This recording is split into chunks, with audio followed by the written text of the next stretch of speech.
আসসালামু আলাইকুম এভরিওয়ান, তোমাদের মাঝে আবারও একটা নতুন রেসিপি নিয়ে হাজির হয়ে গেলাম।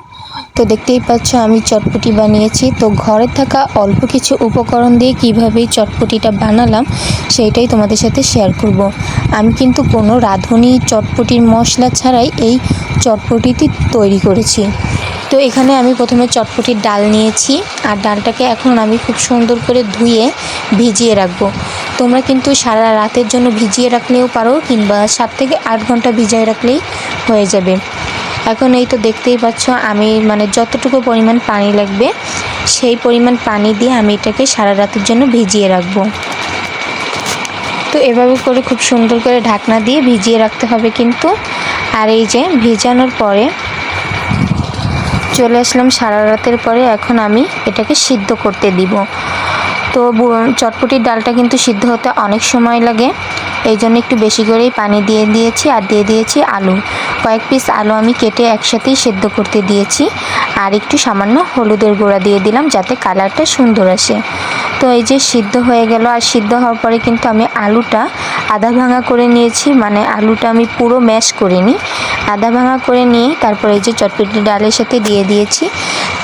তোমরা কিন্তু দেখতে পাচ্ছ এখনও চটপটিটা অনেক পাতলা আছে পানিটা, এই জন্য আমি কিন্তু আবারও চুলার জালটা অন করে দিয়েছি। আর এই যে পরিমাণ মতো লবণ দিয়ে দিলাম। যেহেতু আমি কোনো চটপটির মশলা এখানে ব্যবহার করব না, ঘরে থাকা অল্প কিছু উপকরণ দিয়েই রান্না করব, সেই জন্য কিন্তু লবণটা তোমাদের বেশি পরিমাণেই দিতে হবে। তারপর এখানে দিয়ে দিচ্ছি হাফ চা চামচের মতো ভাজা জিরার গুঁড়া।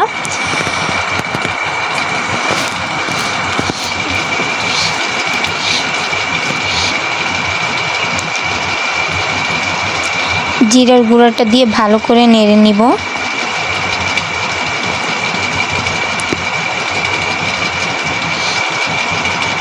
আর তারপর এখানে আমি দিয়ে দিচ্ছি ধনিয়ার গুঁড়া। আর ধনিয়ার গুঁড়াটা কিন্তু বেশি করে দিতে হবে, তাহলে কিন্তু এটা চটপটিটা খেতে অনেক মজার হবে। তো আমি এখানে 2 চামচের মতো ধনিয়ার গুঁড়া দিয়ে দিয়েছিলাম। এখন এই যে সব কিছু ভালো করে নাড়িয়ে দিয়েছি, প্রায় হয়ে আসছে। তো এখন আমি তেঁতুলের টকটা বানিয়ে নিব। তেঁতুলের টক বানাতে আমি প্রথমেই কিছুটা তেঁতুল পানিতে ভিজিয়ে রাখবো 10 মিনিটের মতো। আর 10 মিনিট পর ভিজানো হয়ে গেলে এর ভিতর আবারও সেই ধনিয়ার গুঁড়ো দিয়ে দিচ্ছি। আর দিয়ে দিচ্ছি পরিমাণ মতো লবণ, আর সামান্য কিছু চিনিও দিতে হবে। চিনিটা দিলে তেঁতুলের যে টকটা আমরা গোলাবো সেটা কিন্তু অনেক সুন্দর হবে, টকটা এমনি খেতেই অনেক সুন্দর লাগবে।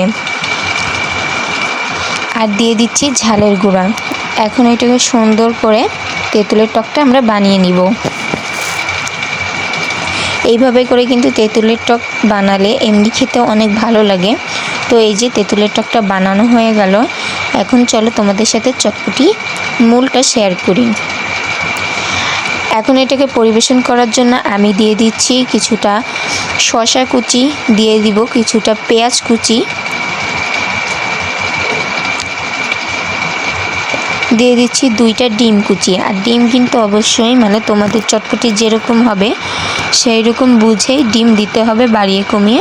তো আমি এখানে চটপটির জন্য 2টা ডিম নিয়েছিলাম, ডিমগুলো এখন দিয়ে দিলাম।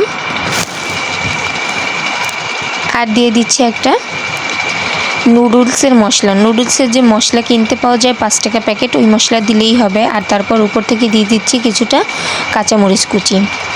তোমরা কিন্তু এভাবেই চটপটির মশলা ছাড়া বাসায় চটপটি সুন্দর করে তৈরি করে নিতে পারবে। আর তারপর সেই তেঁতুলের টকটা দিয়ে নিলাম। এখন সবগুলো আমি মিক্স করে নিব। এর উপর থেকে কিন্তু আমি ফুচকা গুঁড়ো করে দিয়েছিলাম, এটা অফ ক্যামেরায় চলে গেছে। তো এই যে এখন দেখতেই পাচ্ছ সবগুলো কিন্তু মিক্স করে নিচ্ছি খুব সুন্দর করে। আর খেতে যে কতটা মজার হয়েছিল আমি নিজেও বিশ্বাস করতে পারিনি যে এইরকম হবে, এত সুন্দর হবে। চটপটির মশলা ছাড়া এত সুন্দর করে চটপটিটি বানিয়ে নিতে পারবো। তো ভালো লাগলে অবশ্যই লাইক করো।